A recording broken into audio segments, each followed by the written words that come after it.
Kailangan talaga sabay magdede? Char. Nagpaayos na ako sa ate ko kasi mamamalengke ako. Cherries. Ngayon nga pala namin gaganapin yung second birthday ni Gio. Nakarating na nga kami dito sa batches lang ulit. Ipakita ko na muna sa inyo tong setup. Spider-Man theme. Black, red, and blue balloons. Yung anak ko naghahanap ng yellow at white. Hindi ko naman alam kung bakit. Ito na nga pala yung stage. O, diba? Ang bongga ng pa-city lights at buildings. Ang cute-cute. Binihisan ko na nga pala si Botchog Spider-Man. Ayan, nakabihis na kaming 4. Tawa pa ng tawa dyan si Gio. Paglabas naman namin, iyak na siya.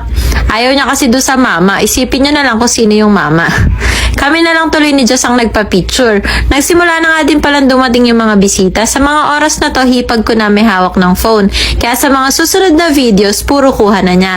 May konting pa-entrance kineme. Dapat sa baba kami mag-start kaso kahingal yung hagdan kaya dito na lang kami sa taas nagsimula. Picture-picture na muna ng konti. Nung una ayaw pa ni Gio kasi nakita niya ulit yung mama. After opening prayer, kinantahan na muna namin si Gio. Si Just nga pala tulog siya kaya hindi namin siya kasama sa stage.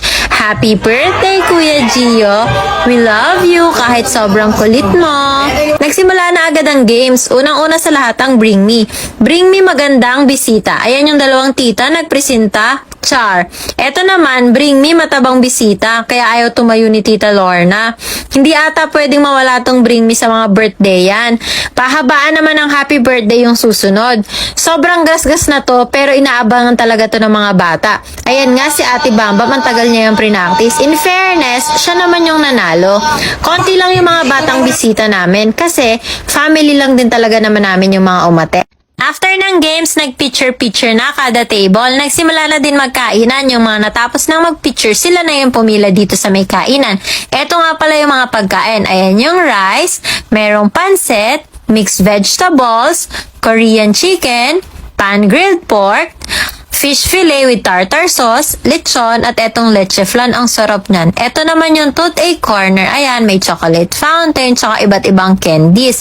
Eto naman din yung cake ni Gio, yung Spider-Man cake na may kasamang cupcake.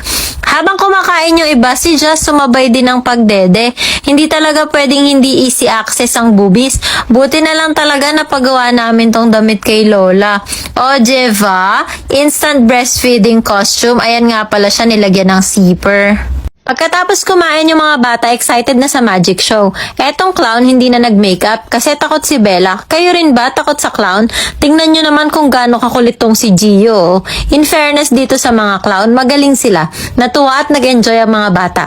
Pati na rin kaming matatanda. Cherries. Kasama na nga pala sila sa package. Yung clown, magicians, tapos may konting prizes na din nakasama. Eto nga pala, nag-puppet show na din sila. Siya nga pala si Tom-Tom.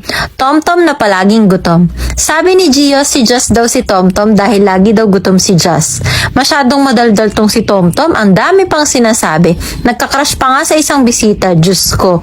Akala ko matatakot dito si Gio. Ngayon lang kasi siya nakakita ng puppet. Buti at hindi naman. Pagtapos ng lahat, kinantahan ulit namin si Gio. Blowing of candle at wishing na. Sakto gising na si Just dito, kaya kasama na namin siya. Sa mga nagtatanong nga pala kung nakamagkano kami, 45,000 yung package sa batches, plus lechon, plus souvenir, plus photo and video, at kung ano-ano. Siguro all in all, nasa 70 to 80,000 pesos.